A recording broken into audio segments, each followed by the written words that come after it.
Salut à tous, c'est Adrien, ravi de vous retrouver pour un nouveau post-mortem du Dunk Hebdo NBA Podcast. On enchaîne les post-mortem en ce moment, en attendant l'affiche des NBA Finals, même si à l'heure où on enregistre, ça y est, on connaît la première équipe concernée, mais ce n'est pas le sujet du jour.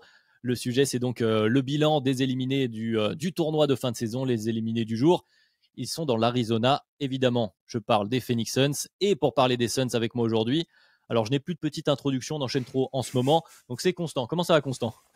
Il n'y a plus besoin d'introduction, là les gens commencent à avoir ma tronche partout, donc plus besoin d'être introduit. Non, mais ça va, très heureux de vous retrouver. Là on enchaîne les équipes, hein. Quand on fait l'ordre d'enregistrement, je sais pas si on creuse de plus en plus profond, mais on arrive dans une situation où ça devient de plus en plus dur.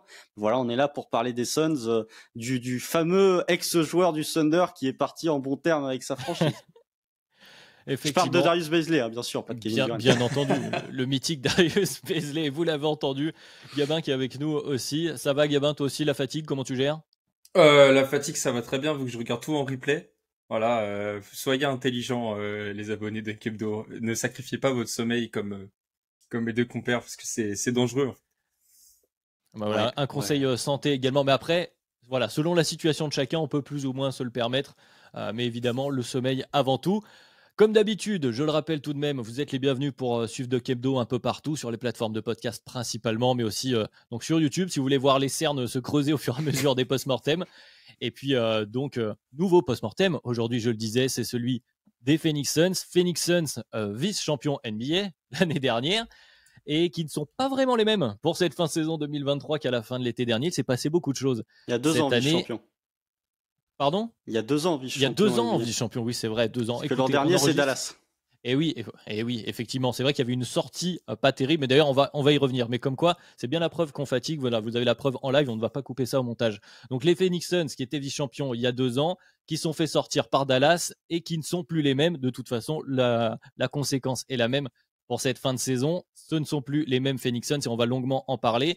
En chiffres, tout de même rapidement, le bilan, c'est une qualification en tête de série numéro 4 à l'Ouest, 45 victoires, 37 défaites, 17e attaque, 9e défense chez nos chers amis de Cleaning de Glace. Et donc une élimination 4-2 face à une équipe encore en lice donc pour le titre. On en parlait un peu plus tôt, c'est le Sida de l'Ouest, les Denver Nuggets.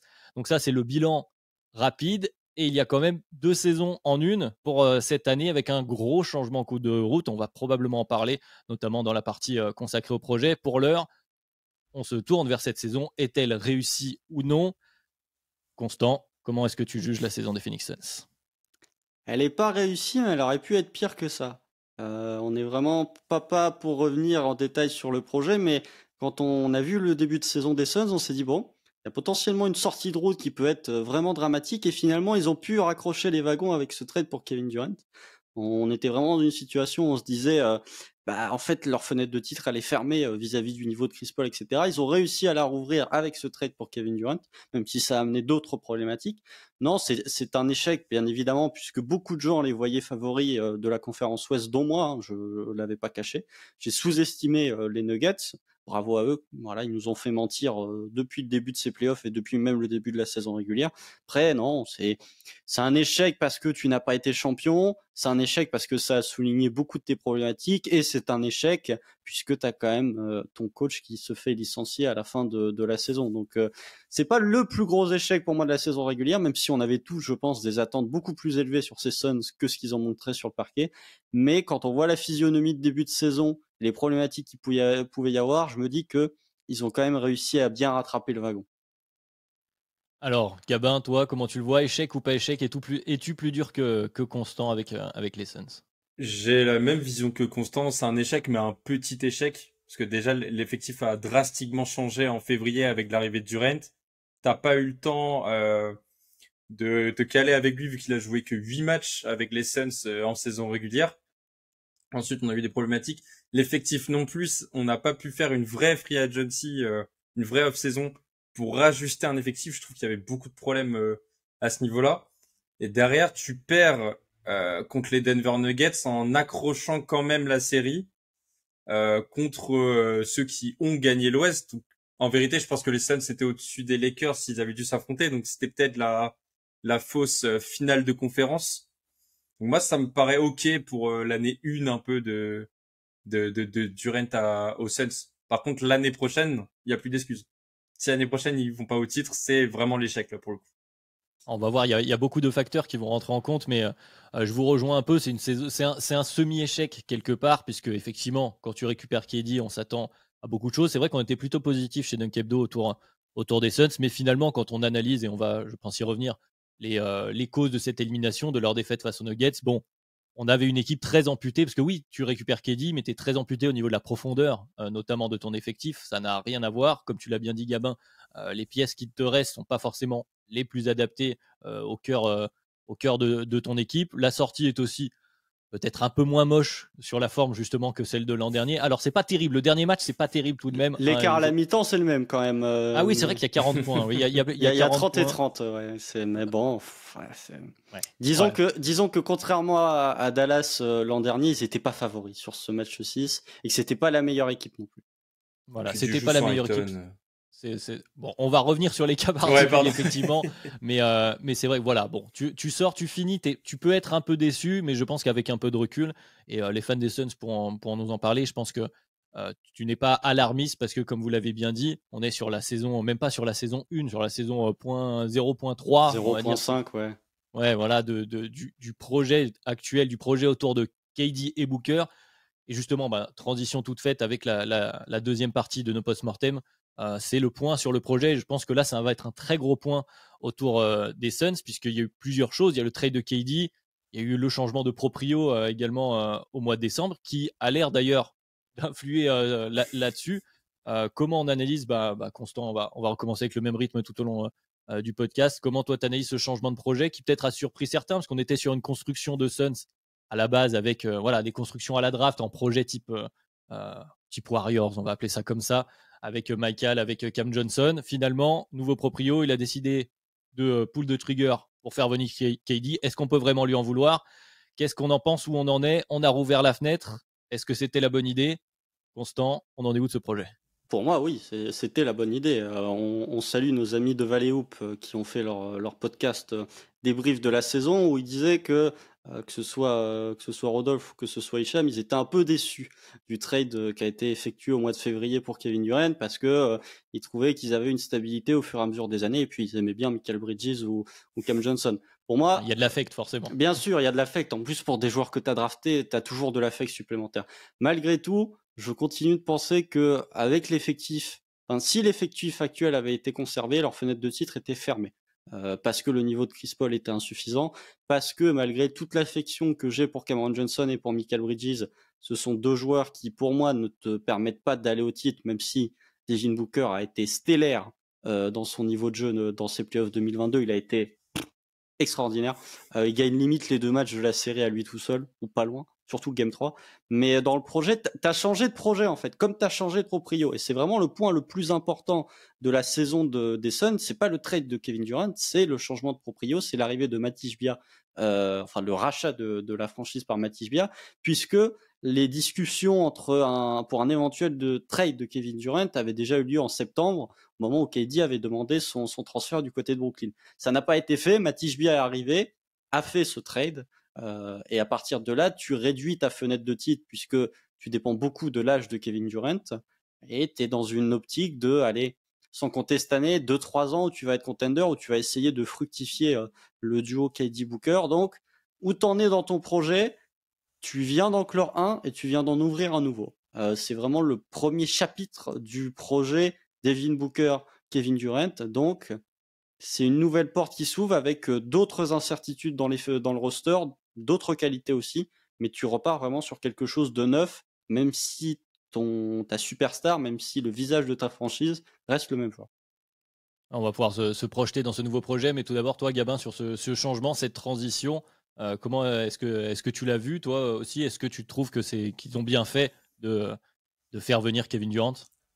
La transition, elle est arrivée d'abord avec l'arrivée du nouveau proprio Matisse Bia, mais au début, le trade de Durant arrive quelques jours seulement après son arrivée. On s'est dit, gros coup, le proprio on veut. C'était peut-être un peu précipité, ils auraient peut-être pu ajuster le trade un peu plus en leur faveur. Et maintenant, juste après l'échec en playoff, le proprio demande à virer Monty Williams. Et là, je commence à avoir peur et à me dire, est-ce que c'est pas un fou furieux de la gâchette qui veut des résultats tout de suite et qui va pas laisser de liberté à son manager, qui va tout de suite dire, oh, on fait comme ça, comme ci, comme ça. Enfin, le trade de Durant, déjà, je me disais, ça arrive très très tôt. Pose-toi, prends tes marques et vois après. C'est une bonne chose, hein. Je vais pas me plaindre qu'il y ait Kevin Durant. C'est une bonne chose de l'avoir ramené, mais la manière, je trouvais, était trop brutale, trop rapide. Et là, pareil, Monty Williams, on a perdu en playoff, bam, il se fait virer. Par contre, pour qui, on sait pas encore. C'est-à-dire j'ai pas l'impression qu'il y avait vraiment un plan. Il va peut-être me donner tort, mais l'impression que j'ai eue avec le licenciement de Monty Williams, c'était ah bah t'es nul, allez hop, ça dégage. Par contre, après, on fait quoi? Je sais pas. Ouais, Et je vois ce que tu veux dire, hein. Je comprends. Mais déjà, sur KD, moi, je vais aussi me ranger un peu de votre côté. Même, je vais être plus dans le côté positif, à dire il doit le faire. C'est-à-dire que même si tu trouves que c'est un peu brutal, gamin, ce que je peux comprendre, moi, je pense que, et je paraphrase une nouvelle fois Amine, hein, qui a souvent dit ça chez nous à Dunk Hebdo, si tu peux faire venir un top joueur du DH20, là, on parle de Kevin Durant, même si il a de nouvelles limites, je pense qu'on pourra en reparler. Enfin, on aperçoit que Kevin Durant n'est plus un clair top 3 joueur de la NBA. Sans lui faire offense bien sûr, mais tu peux faire Kevin Durant. Même si tu viens d'arriver, tu es nouveau proprio, est-ce que tu as vraiment le temps? Tu sais que tu peux le faire, est-ce que tu as un accord? En tout cas, ton general manager, on verra le rapport qu'il a avec James Jones également peut-être au fur et à mesure de l'intersaison, mais en tout cas, tu peux faire venir KD. Tu as la possibilité, tu sais pas si dans 2 jours, c'est pas une autre équipe qui va faire ce choix-là. Donc c'est difficile de lui reprocher, je pense, de faire ce move-là, même si ça coûte cher, même s'il y a des joueurs, voilà, et on le comprend, il y a de l'affect du côté des fans, des supporters et probablement aussi du staff autour des joueurs que tu as formés, tu le disais, Constant, donc notamment Michael et Cam Johnson. Donc évidemment, il tire enfin, il pull the trigger, on va prendre l'expression américaine, j'ai pas envie de tout franciser, ça devient trop compliqué, je suis trop fatigué pour ça, mais ça, on peut pas lui reprocher. Une fois qu'on en arrive là, effectivement, avant de pouvoir se projeter, il faut faire avec le peu d'analyse que tu as de ce nouveau projet autour de KD et Booker, et tout se cristallise sur cette fin de saison et ses playoffs. Alors on a vu, tu l'as dit Constant, un Booker incandescent, et je pense que c'est un euphémisme, c'est-à-dire qu'il a été extraordinaire, notamment dans le match 3 où c'est un récital de shotmaking assez improbable. On a vu un Booker en plus meilleur en défense. Je pense aussi qu'il est soulagé pour peut-être la première fois de sa carrière, Booker est à côté de lui quelqu'un qui accapare toute l'attention de l'équipe adverse, en tout cas le meilleur défenseur, ce genre de choses, donc ça doit l'aider. Il y a beaucoup de bonnes choses à tirer du duo Booker-Durant. Déjà, on se retrouve sur cette association avant de parler de l'entourage. Ça fonctionne, Booker-Durant, a priori, Constant. Oui, ça marche bien, ça marche bien. C'est sûr qu'avoir Kevin Durant comme coéquipier, c'est pas pareil pour les défenses que TJ Warren. Sans manquer de respect à TJ Warren, c'est sûr que Sauf TJ Warren de la bulle. Si TJ Warren de la bulle, mais il était déjà plus à Phoenix, il était à Indiana à ce moment-là, si je ne dis pas de bêtises. Ouais, c'est ça, c'est Indiana. Donc voilà, effectivement, tu as eu des situations où le meilleur défenseur adverse n'était pas sur Devin Booker et était sur Kevin Durant, ce qui est un truc, surtout quand on connaît le passif des jeunes années de Devin Booker du côté de Phoenix, il a dû se dire, mais d'où en fait, comment ça existe que le meilleur défenseur il soit pas sur moi?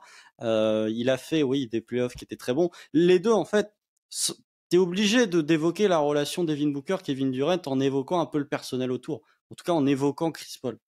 Parce que les deux ont vraiment fructifié, ou les deux ont vraiment acquéri le plein potentiel de leur duo à partir du moment où tu n'avais que des role-players autour, que des joueurs qui étaient en spot-up, et où tu avais un usage maximal pour Devin Booker et pour Kevin Durant, qui sont des joueurs capables de créer pour les autres.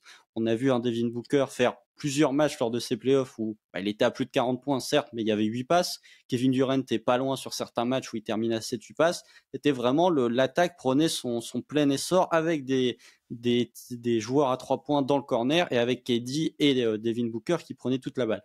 Ensuite, oui, c'est deux joueurs intelligents, c'est deux joueurs qui sont complémentaires, les deux peuvent jouer off-ball, les deux peuvent jouer on-ball, ils peuvent faire plein de choses. Il n'y a rien de négatif dans leur association. Alors, la problématique, c'est qu'on l'a pas assez vu, puisque Kevin Durant se blesse, il se fait la cheville lors de l'entraînement avant le début du match en saison régulière. Les deux ont joué 8 matchs de saison régulière ensemble. Vous prenez 5 et 6, donc ils ont joué 19 matchs cette saison en cumulé tous les deux. C'est trop peu pour voir l'échantillon et vraiment pour développer une alchimie entre ces deux joueurs. Mais les prémices de ce qu'on a vu est vraiment très satisfaisant. Mais il n'y a rien de surprenant, j'ai envie de dire, quand on connaît la qualité des deux joueurs et quand on connaît le style des deux joueurs. Gabin, t'as envie d'ajouter quelque chose sur l'association où on passe au reste du casting et là où je pense est le cœur du sujet du podcast du jour. Bah ouais, on peut passer au reste du casting parce que les deux, on savait ce qu'ils allaient donner et la chimie fonctionne extrêmement bien malgré le fait que c'est la première fois qu'ils jouent ensemble. Par contre, le reste, ça pique, hein. Franchement, et Ayton, j'en attendais beaucoup plus, notamment en défense où il s'est fait détruire par Jokic, il y a pas d'autre mot. Offensivement aussi, j'en attendais plus d'Ayton qui a pas élevé son niveau.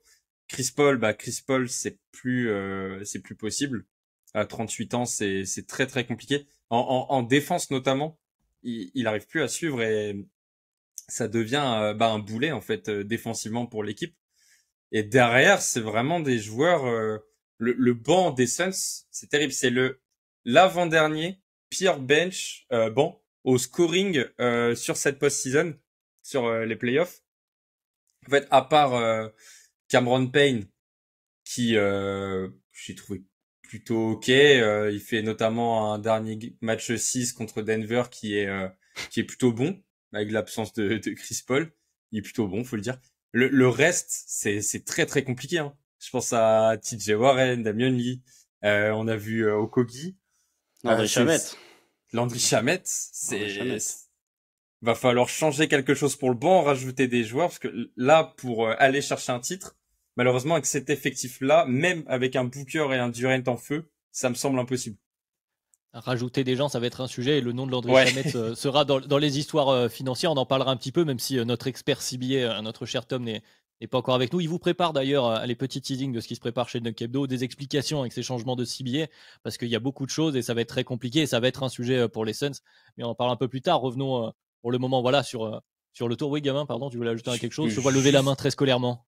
J'avais totalement oublié un truc, mais le 5 de départ, la line-up sur les playoffs, Chris Paul, Devin Booker, Craig, Durant, Ayton, c'est 119.4 d'offensive rating, 107.2. Donc c'est un différentiel de 12.2. C'est énorme. Donc tu vois bien que le problème, il est ailleurs. Et le problème, il est assis sur le banc. Oui, parce que Torrey Craig mettait tout lors de la série face aux Clippers aussi. C'est ça aide. Il a masqué pas mal de défauts. Voilà, mais effectivement, même sur le 5 de départ, il y a des choses à dire. Tu vois, tu as parlé de CP3 en défense. Gabin, moi, je tiens à noter quand même aussi en attaque. CP3 commence à galérer. Bon, on l'a vu, ça fait un petit moment qu'il a un peu de mal à finir au cercle et c'est un euphémisme. C'est-à-dire qu'on voit plus CP3 prendre de l'ébauche. Je sais plus combien sur la saison, alors j'ai pas eu le temps de noter les chiffres. On en avait parlé dans un 4 quarts. Je crois que c'est le 3e où c'était Tom qui avait parlé du fait que Chris Paul, il avait dû prendre 5 tirs au cercle en 3 semaines ou quelque chose. Ouais, voilà. Mais je crois vraiment le chiffre de son nombre de lay-up pris de tirs près du cercle sur cette saison est vraiment ridicule, mais on dirait une caricature. Et là, on l'a aussi vu hésitant à mi-distance sur ce qui était sa force quand il snake un pick and roll, de prendre son petit mi-distance ou un flotteur, etc. Et là, quand tu vas plus au cercle, que tu prends plus ton mi-distance, alors certes, tu peux ressortir, tu peux faire tes kick-out ici et là, mais tu es quand même vachement moins une menace. Et donc, on perd beaucoup de l'intérêt et de ce qu'il a, il n'a pas perdu, mais forcément de son playmaking, de sa lecture des défenses.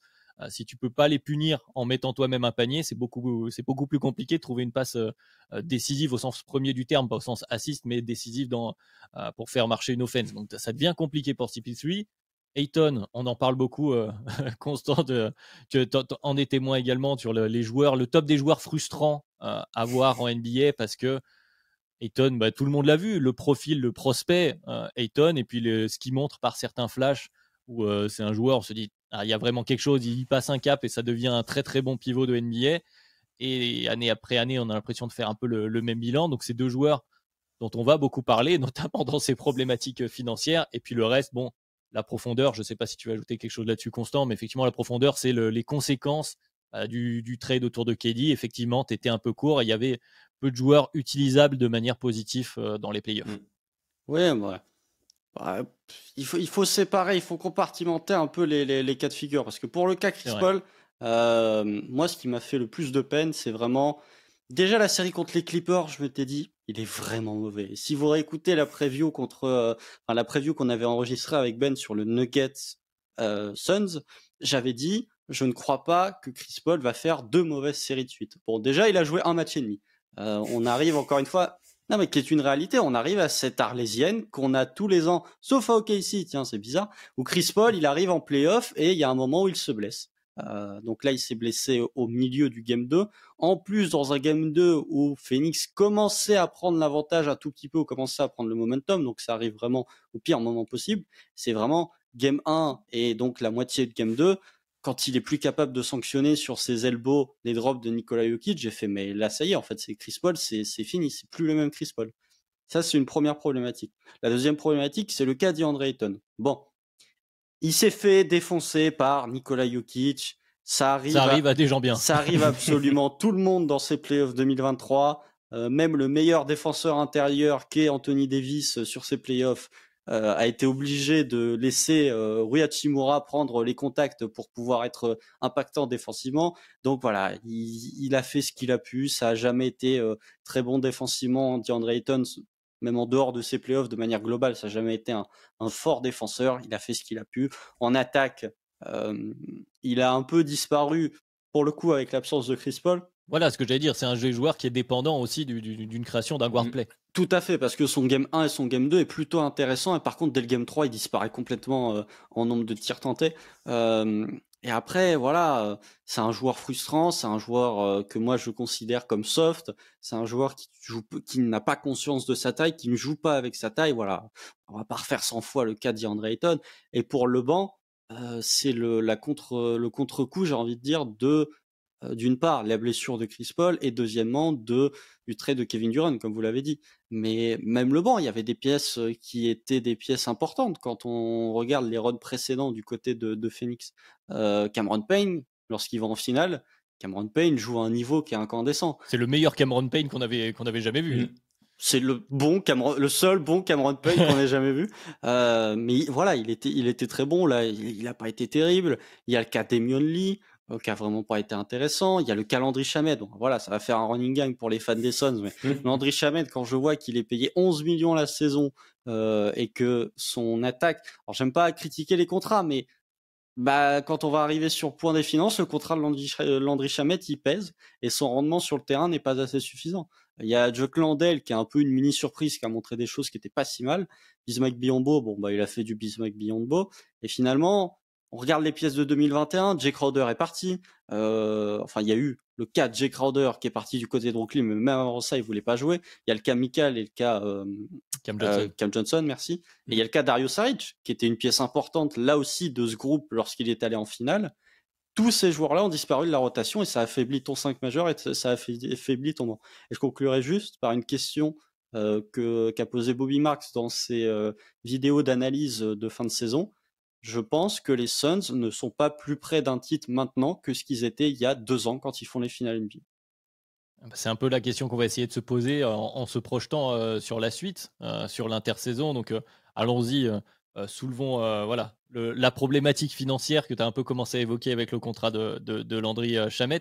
C'est-à-dire que parmi tout ce banc dont on a cité les différentes pièces que tu as citées, il n'y a plus beaucoup de joueurs qui sont sous contrat, mais les quelques-uns qui sont sous contrat, ils coûtent très très cher. Il nous reste dans l'ordre pour la saison prochaine Kevin Durant et Devin Booker, bien sûr, DeAndre Ayton, Chris Paul avec un contrat qui n'est pas totalement garanti, mais pour le moment, Chris Paul, on reste ça comme ça, Landry Shamet à 10 millions, Cam Payne et Ish Wainwright qui a une team option.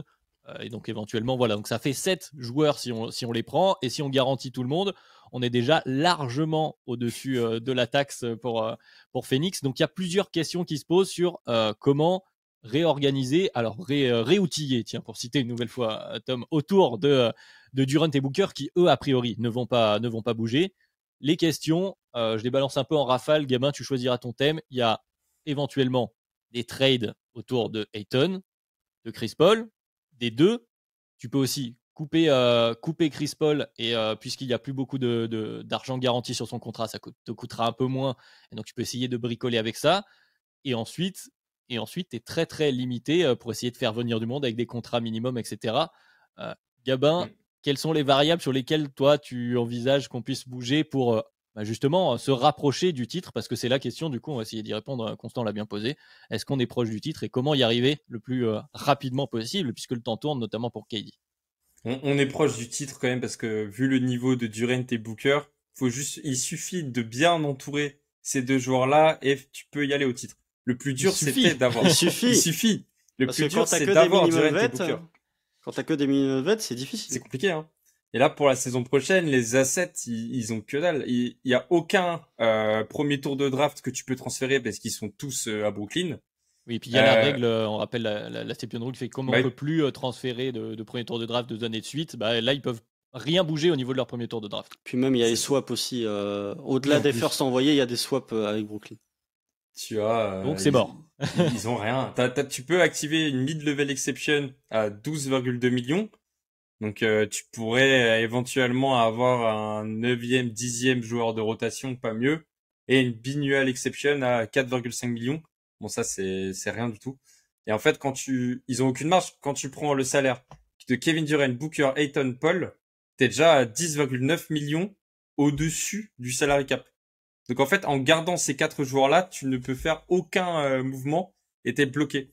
Donc t'as plusieurs options qui viennent à toi. Soit tu gardes tout le monde, ce qui en soi est possible, mais me paraîtrait pas être la bonne solution. Soit tu trades Chris Paul, soit Ayton, soit les deux. Moi, à la place du GM, je garde Chris Paul, tout simplement parce que son contrat vaut trop cher et à mon avis, tu n'auras pas une bonne contrepartie contre lui. Pour rappel, là, il a 38 ans. 30 millions en 2024, dont 15,8 garantis. C'est-à-dire que même si tu le coupes, tu vas pas libérer énormément de masse salariale et autant le garder à ce prix-là. Sauf que si tu le transfères, tu n'auras rien en échange d'intéressant. Là, ça parle de le transférer aux Spurs pour faire comme il a fait à OKC, accompagner la jeune équipe. Ouais, d'accord, mais les Spurs, je vois pas ce qu'ils vont lâcher d'intéressant contre un Chris Paul qui est largement surpayé. En fait, ça devient un contrat un petit peu boulet. Donc pour moi, tu le gardes. Par Alors contre, attends, sur le derrière, cas Chris Paul, avant que tu enchaînes, Ouais. parce que c'est intéressant, c'est vrai que ouais, tout n'est pas garanti, mais en fait tu peux ensuite le couper et stretch, donc étaler son salaire sur 5 ans, et du coup il ne coûterait dans ton cap hmm, plus qu'autour de 3 millions, ce qui Mhm. du coup te fait un vrai gain. Donc à la fois les Suns pourraient choisir de faire ça, ce qui leur permettrait de récupérer, comme tu le disais, la mid-level, parce que là ils sont tellement hauts qu'avec le nouveau CBA, alors j'ai plus les détails exacts, mais en gros elle sauterait parce qu'ils sont au-dessus de la Ils sont deuxième au-dessus de taxe. la deuxième apron qui est à Là, là, 178 millions. C'est s'ils garantissent tous les salaires, hein, parce que tu as parlé de la voilà. mid-level et de la biannual. Si le contrat de Chris Paul est garanti, je crois que les 30 millions, enfin le restant de contrat non garanti le devient au 28 juin. Donc avant que la free agency débute, Qui est important. ils n'auront plus, bien sûr, ils n'auront plus leur mid-level exception, ils n'auront même plus la tax player mid-level exception qui est encore plus faible. Voilà, non mais l'important c'est pour dire qu'effectivement du coup le contrat de Chris Paul il y a plusieurs facteurs, c'est-à-dire que eux pourraient le couper donc effectivement et le stretch pour récupérer toutes ces exceptions dont on vient de parler, mais il peut aussi servir si tu le transfères à une autre équipe pour que eux puissent aussi le couper ensuite et donc en gros de salary dump d'une certaine façon, mais dans ce cas-là les Suns ont besoin de récupérer quelque chose de valeur puisque tu as envie de bien entourer ton duo. Du coup, et il y a quelques rumeurs, hein, d'ailleurs Ayton il est encore une certaine valeur. Je lisais alors dans les quelques articles que j'ai pu lire cet après-midi en préparant le podcast que, a priori, autour de la ligue, on pense que Ayton, on peut quand même encore en faire quelque chose, comme puisqu'on a vu Michael notamment exploser une fois parti des Suns. Certains front office se disent peut-être que c'est du côté des Suns qui bossent mal et qu'on doit pouvoir faire mieux. Donc il y a encore une valeur autour d'Ayton. Est-ce que ce sera suffisant à voir. Toi, Constant, qu'est-ce que tu penses est le meilleur scénario pour les Suns autour de ces deux joueurs-là, Chris Paul et Ayton, mais aussi peut-être autour du reste? Bah après, il y a peut-être un sujet qu'il faudra qu'on évoque quand même, c'est le coach. Ah bah Aussi, c'est le sujet d'après, aussi, évidemment. Mais oui, parce tu peux le que mettre maintenant, hein. pour moi, tout découle du coach en fait. C'est à partir du moment où enfin, tu peux pas faire un Oui. trade de Chris Paul sans discussion avec le coach en fait. Mais ça, c'est peut-être pour un autre débat. Mais pour la situation de Chris Paul, je le vois pas ce fameux wave and stretch que tu pourrais faire. Je le vois pas être fait du côté de Phoenix parce que Chris Paul reste malgré tout un joueur avec un certain niveau. Quand il joue.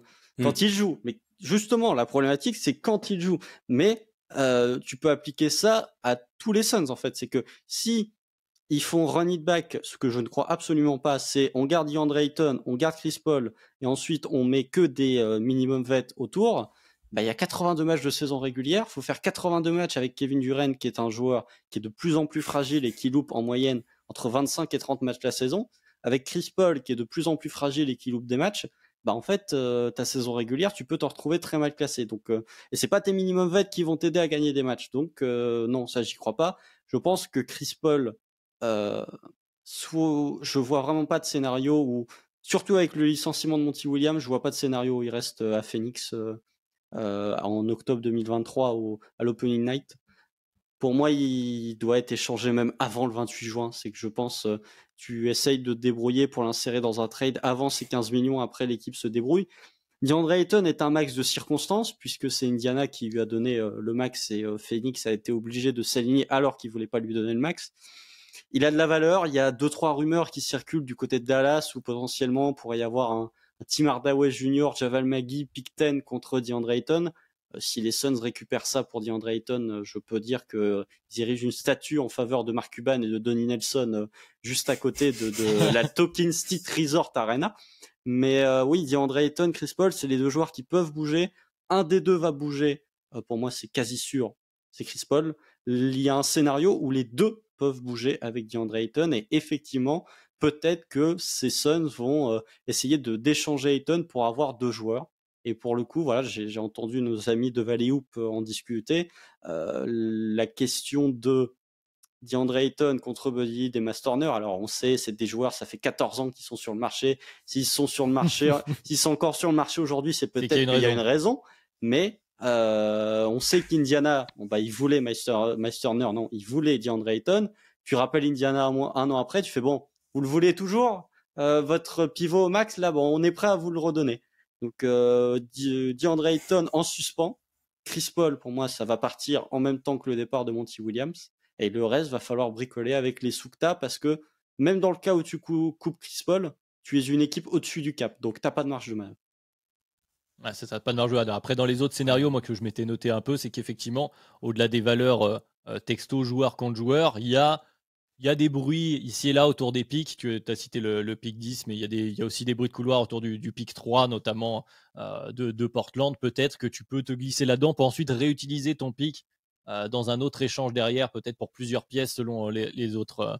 La valeur, est-ce que faut le faire d'autres équipes au sein de la ligue? Mais effectivement, le cas Chris Paul est central par rapport au fait que tu as une deadline en termes de date, donc il va falloir y aller vite.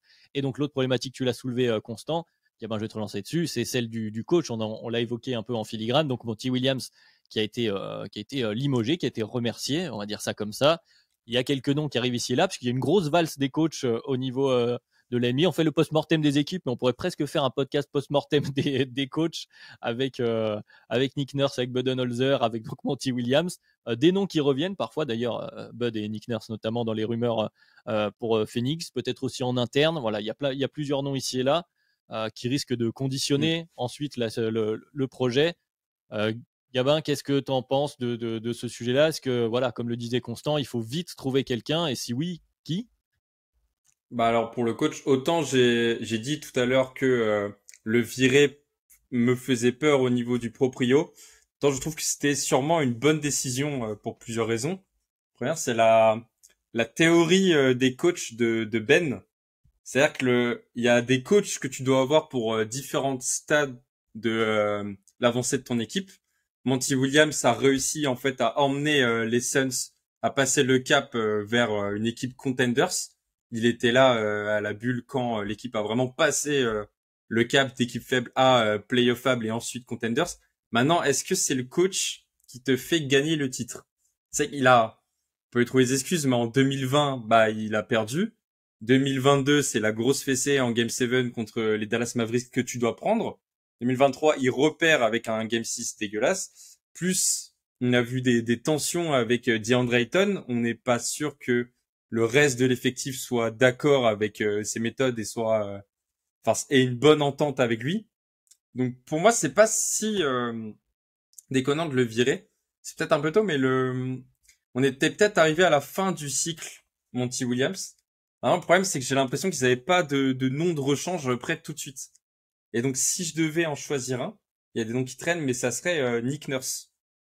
Nick Nurse, que je connais bien, du coup. Connais que je connais très bien. C'est que c'est un coach défensif qui, tactiquement, va faire énormément de bien à ses Suns. C'est un coach à la dure et c'est un coach qui a déjà gagné le titre. Après, la problématique par rapport à Toronto, c'est qu'il va falloir un temps d'adaptation parce que à Toronto, il était assistant quand on l'a promu. Donc oui, il a gagné en étant coach rookie, Mais c'est quand même un exploit d'arriver dans dans une nouvelle équipe, de rencontrer tout l'environnement Phoenix Suns et de tout de suite gagner un titre. Mais Nick Nurse, je pense, a la trempe de pouvoir le faire. Donc maintenant, Nick Nurse, c'est sûrement en fait ce coach qu'il te faut pour le nouveau cap, c'est-à-dire gagner le titre. Si je te paraphrase, finalement, Monty Williams serait le Mark Jackson des, de ces Suns et ils cherchent leur Steve Kerr. Du coup, Constant, est-ce que tu es d'accord déjà là, sur cette idée-là bon, bah, de toute façon, il fallait peut-être que c'est le coach qui parfois sert un peu de bouc émissaire, mais il peut servir d'électrochoc. Et quel profil il faut pour s'intégrer. Comme l'a dit Gavin, c'est compliqué pour s'intégrer très rapidement et utiliser au maximum, en tout cas, ces Phoenix Suns nouvelle bouture autour de KD Booker. Et est-ce qu'ils ne vont pas céder peut-être au piège d'un ex-coach de Philadelphie? Non, mais c'est pour ça, il y a un truc qui s'appelle promotion interne. Je sais pas si les équipes NBA sont au courant, mais ça existe en fait. Tu peux promouvoir un de tes assistants head coach et on l'a vu par le passé, ça marche plutôt bien, notamment du côté de Toronto. Non, après pour le cas Monty Williams, Gabin a parlé de la relation qu'il y avait entre Monty Williams et DeAndre Ayton. Moi, je trouve que vu comment ça s'était terminé et le fait que cette année, bah, il y a rien eu en fait. Enfin, oui, DeAndre Ayton a fait son boudin sur le Game 3 où il voulait pas trop rentrer, etc. Mais sinon, il n'y a pas eu une rumeur, il n'y a pas eu un clash sur le parquet. Je trouve que, vu comment la saison s'était terminée l'an dernier, le cas DeAndre Ayton a même été plutôt bien géré du côté des Suns. Ensuite, voilà, Monty Williams, c'est un coach qui les a amenés en finale, qui a été coach de l'année l'an dernier. Là, il a eu ses failles, le manque d'adaptation, le manque de plan B, le manque d'adaptation en attaque surtout, n'a pas aidé, que ce soit l'an dernier ou que ce soit cette année. Voilà, il sert un peu de bouc émissaire. Il y a aussi le proprio qui est venu mettre ses pattes là-dedans et dire bon, on va enlever le coach. Je pense que James Jones, il peut aussi compter les jours parce que ça m'étonnerait pas que Matisse Bia, qui a une petite vibe, je l'ai mis dans la conversation, mais qui a une petite vibe Mark Cuban moderne. Hein. Je mets mon nez partout, je me mets bien devant les caméras. Enfin voilà, il a une bonne vibe Mark Cuban. Pour moi, la solution côté Sun, ce n'est pas Nick Nurse.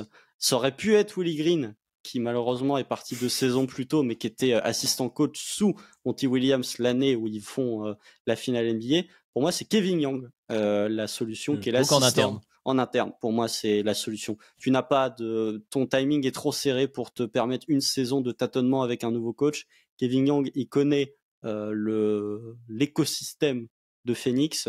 Pour moi, il est apprécié, d'après encore une fois nos amis de Valley Hoop, il est apprécié par Devin Booker. Pour moi, c'est la promotion.